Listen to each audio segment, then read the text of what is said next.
212 देशों का संयुक्त राष्ट्र संघ 212 देशों की जो रिपोर्ट है वो रिपोर्ट सुन करके आ रही है कि आज तक कोई ऐसा महामानव, कोई ऐसा समाज सुधारक, कोई ऐसा लीडर नहीं हुआ इस धरती पर जिसकी जयंती इतने बृहद पैमाने पर पूरे विश्व में मनाई जा रही हो। कुछ खास बात है दोस्तों, कुछ बात है मेरे दिल में कि मान लीजिए आज भारत का संविधान बाबा साहब ने लिख करके दिया तो वो भारत का संविधान मेरे देश पर लागू हो रहा है। We the people of India preamble of constitution, यानी हम भारत के लोग, हम सब पर यह संविधान लागू है। लेकिन कनाडा में तो नहीं। शिकागो में भी जयंती मनाई जा रही है, लंका के अनुराधापुरम में भी जयंती मनाई गई कल। कुछ बात है मेरे बाबा में जो आपको समझना है दोस्तों।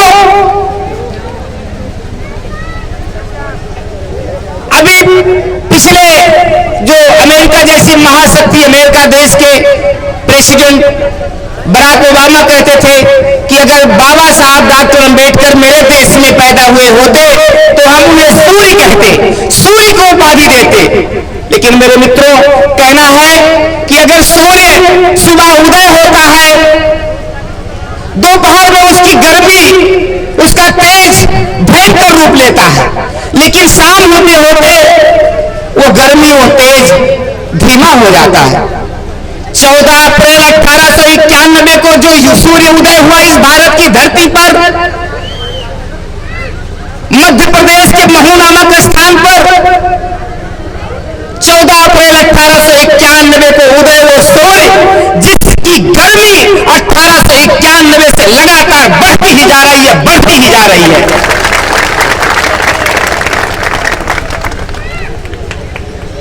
दोस्तों, आज विवश है, चाहे वो पक्ष हो और चाहे वो विपक्ष हो, चाहे वो असेंबली हो, चाहे पार्लियामेंट हो, सभी लोगों को बाबा को साथ लिए बिना काम नहीं चल रहा है।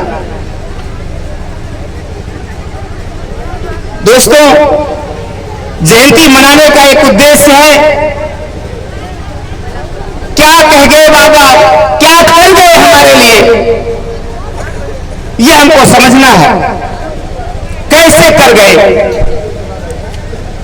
जानते हैं कि सभी लोग जान रहे हैं, कोई पहली बार नहीं, कि बाबा साहब का बचपन, बाबा साहब का जो जीवन संघर्ष रहा, जो हमारे लिए वो लड़े, आज हम जहां खड़े हैं उसके लिए बाबा लड़े हैं। आज ये माइक मेरे हाथ में है तो महामानव की कृपा से है। दोस्तों, खुद बाबा साहब, ये देश, जो देश बाबा साहब को पानी के लिए तरसाया हो, जो देश बाबा साहब को शिक्षा के लिए तरसाया हो, पढ़ने के लिए तरसाया हो, उनको पग पग पर परेशान किया हो। ये मेरी माताएं बहनें बैठी हैं, ये आज बाबा साहब, आप ध्यान से देख लीजिएगा, बहुत बाबाओं को आपने देखा होगा, बहुत बाबा की पूजा की होगी, बहुत बाबा प्रवचन करते मिले होंगे, लेकिन किसी बाबा के प्रवचन से, किसी बाबा के आशीर्वाद से वो चीजें नहीं मिल पाई जो डॉक्टर अंबेडकर ने आप सबको दे दिया। यहां बैठा हुआ SC ST OBC का समाज, जिसे हम बहुजन समाज कहते हैं, 1950 के पहले किसी के पास घर नहीं था, किसी के नाम एक मकान नंबर दर्ज नहीं था, बेघर थे 1950 के पहले। सम्मानित मित्रों, बचपन की एक कथा, बचपन का एक छोटी सी कहानी जो घटना घटी बाबा साहब के साथ। 6 साल के बालक भीम, जिन्हें हम भीमराव अंबेडकर कहते हैं, 6 साल का बच्चा स्कूल में गया। व्यवस्था क्या थी जानते हैं? यानी ये हमारी बिरादरी के लोग, जिन्हें बहुजन समाज कहा जाता है, SC ST OBC बिरादरी के लोगों को तालाब का पानी भी वर्जित था, तालाब का पानी भी नहीं छूने को अधिकार था, क्योंकि अगर ये छू लेते हो तालाब के पानी को तो वो पानी अपवित्र और अशुद्ध हो जाता था। ऐसी स्थिति में जब डॉक्टर अम्बेडकर यानी 6 साल के थे बालक भीम स्कूल में दाखिला हुआ, तो इस व्यवस्था के हिसाब से उन्हें नल की टोटी छूने का अधिकार नहीं था कि अपने हाथ से नल की टोटी चला करके पानी पी सकते। एक दिन चपरासी नहीं आया था नल की टोटी खोलने के लिए। जब वो टोटी खोलता तो अछूत बालक पानी पीते। वो 6 साल के बालक भीम, ध्यान से देखिएगा, चश्मा लगाए, टाई और कोट में, आपके रहनुमा, आपके भगवान, आपके उद्धारक 6 साल के थे और चपरासी नहीं आया था। मई जून की तपती गर्मी में पूरे दिन भर पानी नहीं मिला, क्योंकि टोटी खोलने के लिए चपरासी नहीं था। 6 साल का बच्चा अगर दिन भर पानी ना पावे तो क्या हाल होगी? सूखा हुआ चेहरा, कुम्हलाया हुआ मुंह। जब छुट्टी होने पर बालक भीम घर पर पहुंचते हैं, माता भीमाबाई की गोद में बैठ करके कहने लगते हैं कि मां आज दिन भर पानी नहीं मिला, क्योंकि चपरासी नहीं आया था टोटी खोलने के लिए। माता भीमाबाई बेटे का मुंह देख करके, उसके चेहरे को देख करके उनकी आंखों से आंसू निकल पड़े और वो आंसू बालक भीम की गाल पर पड़े 2 बूंद। जरा सा उस स्थिति को ध्यान से देखिए। वो 2 बूंद आंसू बालक भीम की यानी माता जी की आंखों से गिरे और बालक भीम के गाल पर गिरे। बालक भीम की 6 वर्ष के थे, ऐसे अपने मां की आंसू को अपने गाल पर ऐसे पोंछते हुए संकल्प लिया कि जिस समाज के द्वारा आज मुझे पानी नहीं मिला और मेरी मां की आंखों से आंसू निकले, मैं उस पानी के लिए पूरे जीवन भर संघर्ष करूंगा। जब तक पानी नहीं दिलवा देता हूं चैन की सांस नहीं लूंगा। चौक तालाब महान सत्याग्रह, जो तालाब के लिए, जिस तालाब में कुत्ते बिल्ली पानी पी सकते थे, जिस तालाब में गधे और सूअर पानी पी सकते थे, वो महाराष्ट्र का वो चौक तालाब इस देश के अछूतों के लिए, इस देश के बहुजनों के लिए, इस देश के मूल निवासियों के लिए वर्जित था। उसी तालाब में बाबा साहब ने सत्याग्रह किया और आज ये बिस्लरी मेरे होठों तक गया। आज मेरे समाज के लोगों के घरों में आरो लग गया। आज हम बिस्लरी की बोतलों को बांटते हैं, जहां चाहते हैं नल की बोरी करवा लेते हैं। ये जानते हो किसकी देन है? इसमें किसी देवी देवता की देन नहीं है। 4 वेद, 6 शास्त्र, 19 पुराण सब मेरे पास है। कहीं भी किसी धर्म ग्रंथ में यह नहीं लिखा है कि इस देश के बहुजनों को पानी किसी धर्म ग्रंथ, किसी देवता ने दिया है। अकेले केवल एक महामानव जिन्हें डॉक्टर अम्बेडकर कहा जाता है, उनकी बदौलत ये पानी मिला मुझे।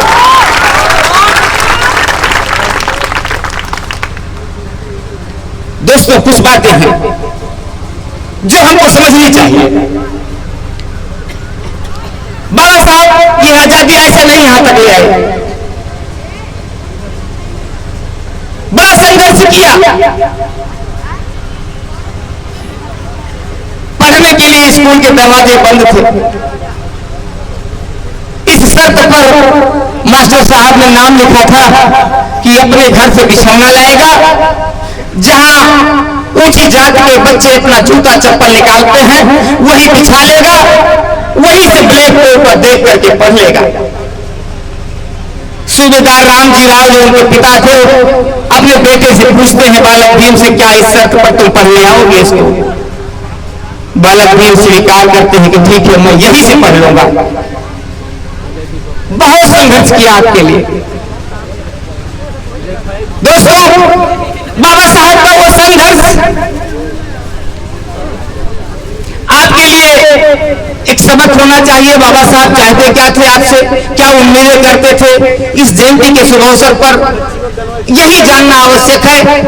अभी आपने हमारे संगीत के हमारे संजय घायल जी को आपने देखा, कितना बढ़िया उन्होंने आपको बताया कि बाबा आए, आपके लिए संविधान बनाया, उसमें कानून, क्योंकि वो झेले थे, समाज का दुख दर्द देखे थे, उसी दुख दर्द का समाधान बाबा साहब ने डॉक्टर अंबेडकर ने भारत के संविधान में रखा कि कोई भी सरकार आए तो इस संविधान के पन्ने के हिसाब से, संविधान में जो लिखा कानून है इसके हिसाब से इस देश के बहुजन समाज को, इस देश के संपूर्ण समाज के लिए कानून बनाए, प्लानिंग करे और सबको समता करुणा प्रज्ञा प्यार के तहत सबको सबका हक और हिस्सा मिले। ये बाबा साहब ने संविधान में रखा। और ये जो मेरी माताएं बहनें बैठी हैं, मैं इन्हीं की बात नहीं करता हूं, सर्व समाज की माताओं बहनों की बात करता हूं, चाहे वो सवर्ण समाज की माताएं हो, ऊंची जात की हमारी बहन बेटियां हो, ऊंची जात की मेरी माताएं बहनें हो, चाहे वो पंडित के घर की हो, चाहे वो ठाकुर के घर की हो। बाबा साहब ने फर्स्ट लॉ मिनिस्टर के रूप में, प्रथम विधि मंत्री के रूप में जब हिंदू कोड बिल लाया तो मेरी माताओं बहनों को यह अधिकार मिला कि वो अपने पिता की संपत्ति में हिस्सा ले सकती है, वो अपने पति से गुजारा भत्ता ले सकती है, वो अपने पति से तलाक ले सकती है। ये कैसे संभव हुआ? ये कैसे जीती थी? इनका जीने का कोई सहारा नहीं था। ये जब बच्ची थी बिटिया के रूप में तो पिता के अधीन रहती थी, पिता जैसा चाहेगा वैसा इनको रखेगा।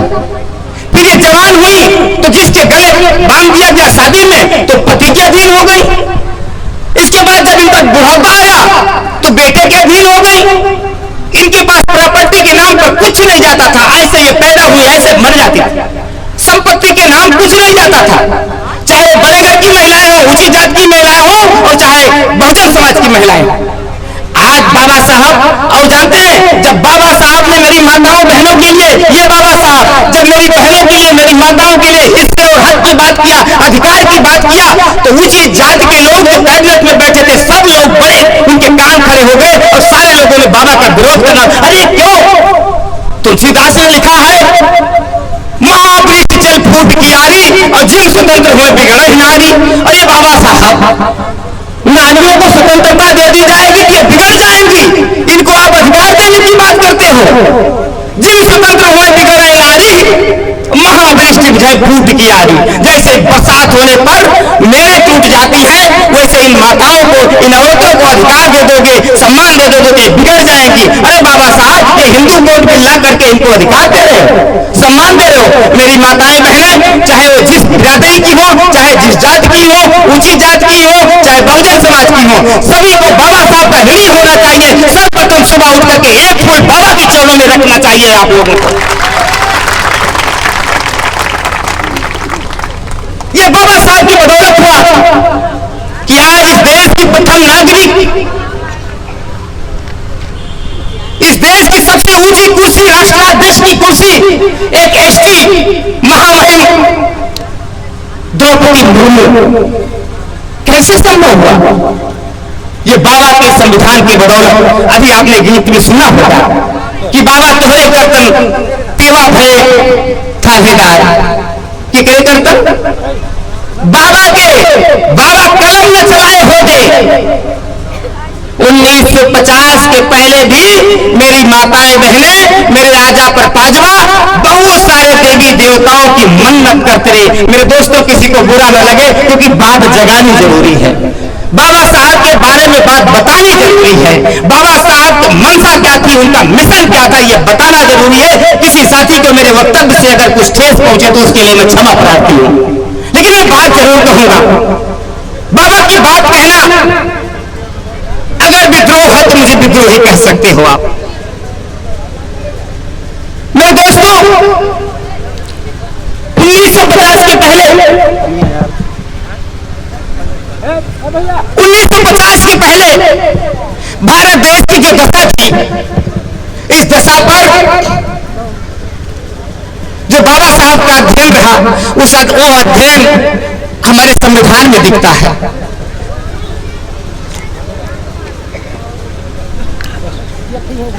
मित्रों, यह देश विभिन्न संप्रदाय, आप जानते होंगे कितने पंथ हैं इस देश में, इतना पंथ, इतने बाबा, इतने संप्रदाय और इतने रीति रिवाज, इतना बड़ा पहनावा। एक एक घर में हर आदमी अपना अलग अलग देवता, कोई एक ही घर में कोई मर्यादा श्री राम पुरुषोत्तम भगवान राम को पूज रहा है, तो कोई वो हनुमत जी को पूज रहा है, तो कोई गणपति बप्पा बोल, मतलब एक ही घर में 10 प्रकार के ये देश, बहुत अच्छी बात, मतलब विभिन्न संप्रदाय, विभिन्न रीति रिवाज, विभिन्न धर्म को मानने वाले लोग एक साथ रह सके।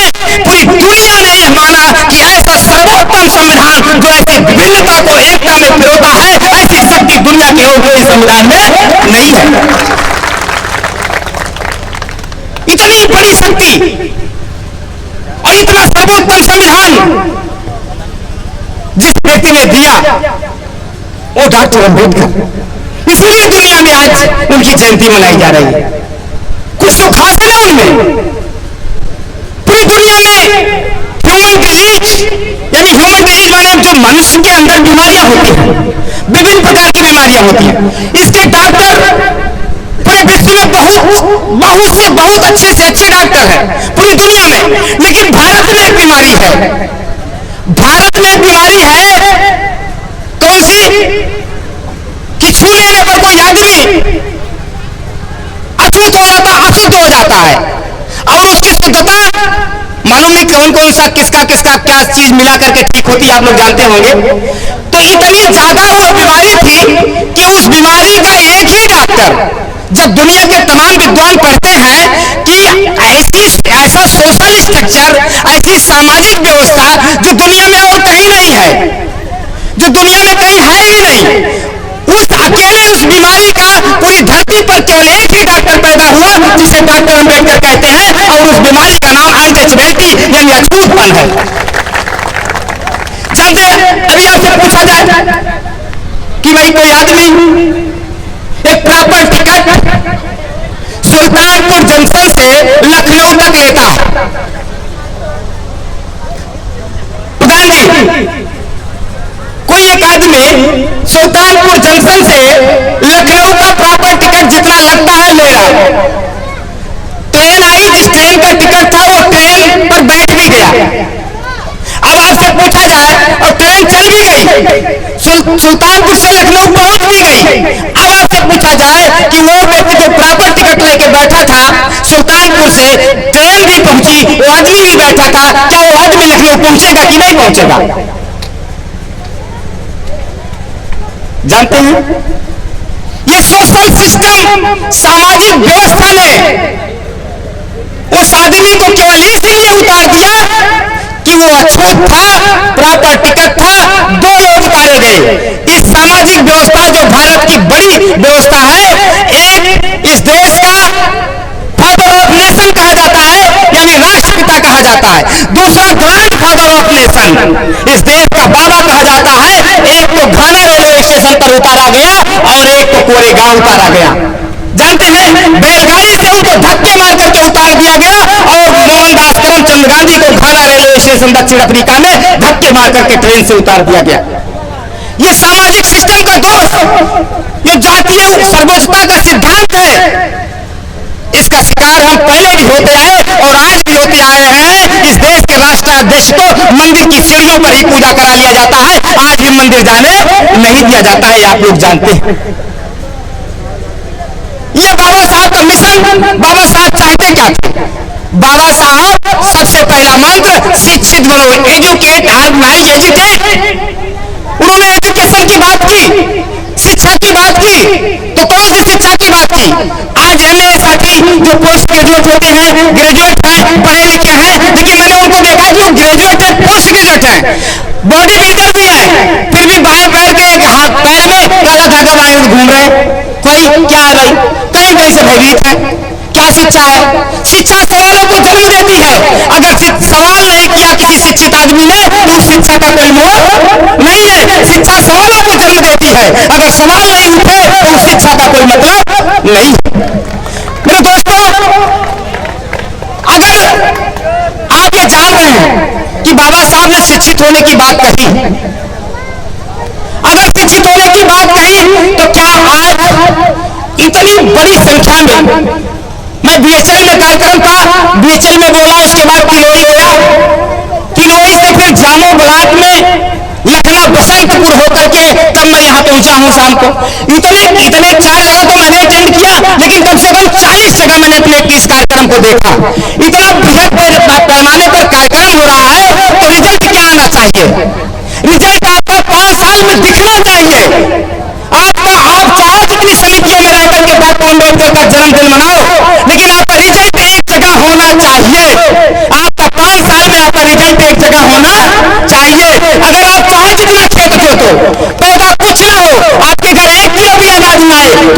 खेत जोतने का कोई मतलब नहीं होगा। मेरी बात आप समझ रहे होंगे। मेरे दोस्तों, आज क्या है, हम सुपरियॉरिटी के शिकार हो गए। हमने एक जिले में भी संगठन नहीं तैयार कर पाया, लेकिन राष्ट्रीय अध्यक्ष बन गए। क्या बन गए? राष्ट्रीय अध्यक्ष बन गए। बाबा साहब की यही मंशा थी क्या? बाबा साहब इसी एजुकेशन की बात करते थे कि शिक्षित होकर के जगह जगह आप समितियां बना करके राष्ट्रीय अध्यक्ष बनो और मंच पर न बैठ सको। आपका उद्देश्य एक तरफ नहीं होना चाहिए।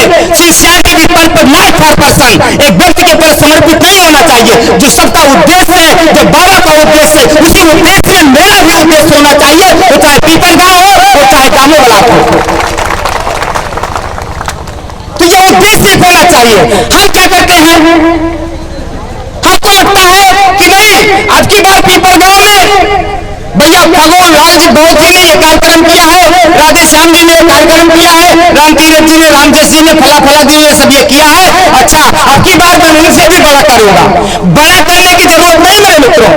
आपको बाबा साहब के मिशन को समझना होगा, बाबा साहब की मंशा का थी यह जानना होगा। बाबा साहब ने आपसे आशा की थी, क्या आशा की थी कि ये समाज, मैंने भारतीय संविधान की धारा 340 के 15(4) और 16(4) लिख दिया है। 15(4) और 16(4) के तहत जो आर्टिकल 45 में फ्री एंड कंपल्सरी एजुकेशन है, उसके तहत पढ़ लिख करके अपने समाज को एकत्रित करके, और जो लोग नौकरियों में गए हैं, पे बैक सोसाइटी यानी 20वां हिस्सा समाज के लिए खर्च करके सबको एक साथ लेकर के समाज को संगठित कर लेंगे, एक माले में पिरो लेंगे। क्या उस तरफ हमारा कदम है? रिजल्ट क्या आ रहा है आपका? इसे सोचने की जरूरत है। इस महामानव की जयंती पर आप संकल्प लीजिए कि अगर इस पीपल गांव में हम संकल्पित होकर के बैठे हैं, हमने तीसरा और तंसील किया है, और मैं आपको बहुत बहुत साधुवाद देता हूं। इस ग्राम सभा के प्रथम नागरिक, इस ग्राम सभा के नेतृत्व करता इस मंच पर मौके पर आपके गवाही के रूप में बैठे हैं भाई महेंद्र सिंह जी, बहुत बहुत साधुवाद देता हूं कि आप साक्षी होंगे, कि आप संकल्प ले लीजिए कि आप एक होंगे, एक जगह होंगे, और वो रिजल्ट आपको 5 साल के बाद दिखना चाहिए। जो ये लोग आपका जो ये महापर्व आता है, जिसको आप मताधिकार नाम देते हैं, ये आपका महापर्व है। डेमोक्रेसी सिस्टम का, लोकतांत्रिक सिस्टम का एक महापर्व होता है जो हर 5वें साल आता है। उस महापर्व में आपको दिखना चाहिए, चाहे जहां आप दिखें। मैं ये नहीं कहूंगा कि इस पार्टी में हो जाओ, उस पार्टी में हो जाओ, लेकिन आपसे कुछ नहीं बन रहा मेरे दोस्तों। अगर आप जय भीम करते हो, लोगों को गाय करते हो, तो जय भीम तब तक न करिएगा जब तक आप एक न हो जाइएगा। आप संकल्प न ले लीजिएगा कि हम एक साथ रहेंगे। कहीं भी सुपरियॉरिटी नहीं होनी चाहिए आप में कि मेरा संगठन बड़ा है, मैं समिति का अध्यक्ष हूँ, मैं फला का अध्यक्ष हूँ। अगर ये बात आपके बीच में आ गई तो आप जय भीम से बहुत दूर हो, भगवान सम्यक संबुद्ध से बहुत दूर हो। मेरे दोस्तों, नींद से जागना जितना जल्दी हो सके जाग जाइए। चाहे वो नींद हो, चाहे आपका अहम और अहंकार हो, और चाहे वो आपका जमीर हो, जाग जाओ जल्दी। और आग लगी हुई है जिसकी वजह से मेरा वजूद है, मेरे समाज का वजूद है, मंच पर बैठे हुए लोगों का वजूद है, जिसे भारत का संविधान कहा जाता है। अगर संविधान पर उंगली उठ रही है, संविधान पर कैंचियां चल रही है, वही जंगल के माफी तो संविधान आपका आश्रय दाता है, सब कुछ है। अगर संविधान पर उंगली उठ रही है तो खड़े हो जाओ मेरे दोस्तों।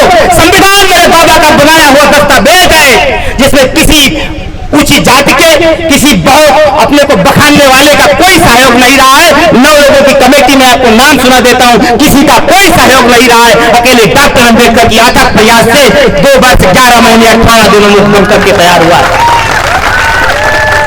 64 लाख रुपए खर्च हुए हैं उसमें उस समय, 64 लाख रुपए उस दस्तावेज को तैयार करने में। तो जो दस्तावेज, जो संविधान मेरे जीवन की, मेरे शिक्षा की, मेरे चिकित्सा की, मेरे न्याय की गारंटी देता है, वो दस्तावेज मेरे पितामह का लिखा हुआ है, मेरे भगवान का लिखा हुआ है, डॉक्टर अम्बेडकर का लिखा हुआ है। मेरे दोस्तों, अगर उस दस्तावेज पर किसी की कुदृष्टि पड़ती है तो आंखें निकालने के लिए तैयार रहना। एक बात दोस्तों, बाबा साहब भगवान की तरह पूजने के योग्य नहीं, ताकि मैं मूर्तियों चित्रों में नहीं, मुझे माला फूल नहीं, मैं किताबों में हूं। मैं कहां हूं? किताबों में। मुझे पढ़ने की जरूरत है। मैंने आपके लिए एक बिस्किट खा करके लंदन की लाइब्रेरी में पूरा दिन गुजारा है। तब अंग्रेजों ने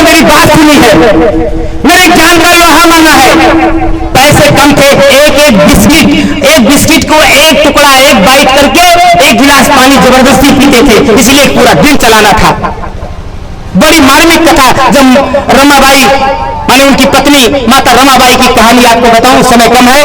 ऊपले बंबई की उस नगर पालिका की दीवारों पर उनके पास गाय भैंस भी नहीं थे, ऐसे जो चलते जानवर थे उनके गोबर से उपले 4 आना में 4 ऐसे उस दीवारों पर लगा करके माता रमाबाई पैसा इकट्ठा करती हो। साहेब कहती थी बाबा को, हमारे डॉक्टर साहब को साहेब बोलती थी और वो पैसा भेजती थी। उस पैसे से बाबा साहब ने आपके लिए संघर्ष किया, एक एक बिस्किट खा करके आपके लिए लंदन की उस लाइब्रेरी में अध्ययन किया। और जब 1932 में फर्स्ट राउंड टेबल कॉन्फ्रेंस हुई तो उस गवर्नमेंट सम्मेलन में अपने ज्ञान की बदौलत हार करके आपके लिए कानून बनाया और 1932 में आपके लिए कमल अवार्ड लेकर के आए। देश आजाद भी नहीं हुआ था तब आपको अधिकार दिलवा दिए बाबा साहब डॉक्टर अम्बेडकर। 1932 में ही मिल गया। तो मैं उनके जीवन संघर्ष, उनके जो अथक प्रयास रहे, जो उन्होंने कितना घोर कष्ट सह करके अपने बच्चों और बीवी को एवॉइड कर करके 4 बच्चों को गंवा करके उनके बच्चे ऐसे मरते रहे। यहाँ तक कि राजरतन जब मरे तो उनको लंदन जाना था, ऐसे लोग उनकी लाश पड़ी थी उनके राजरतन बेटे की, और कफन के लिए पैसा भी नहीं था। बाबा इंतजार भी नहीं किए थे क्योंकि वो ये नहीं समझा सकते थे उस समय जनता को कि मुझे जाना कितना जरूरी है, किसके लिए जाना जरूरी है। मेरे दोस्तों, वो आपके लिए जाना जरूरी था। बेटे की लाश दरवाजे पर पड़ी थी। मेरे दोस्तों, इतना कर्तव्य हम है बाबा साहब के। मैं तो कहता हूं मेरा 4वां-5वां दिन है। अभी राजेश बोधाचार्य जी ने बताया होगा कि मैं कब पहुंचूंगा। कल गोदीपल्लिया में कार्यक्रम है, वहां भी चीफ स्पीकर के रूप में मुझे इनवाइट किया गया था, वहां भी पहुंचना है। कब मैं पहुंचूंगा? और मेरा तो ज्यादातर काम हमारे वो भाई बाबूलाल जी जानते हैं, मैं ब्लैक बोर्ड पर कैडर देता हूं 4 घंटे 5 मिनट हिस्ट्री और कॉन्स्टिट्यूशन पर, भारतीय संविधान पर, इतिहास पर, समाजशास्त्र पर।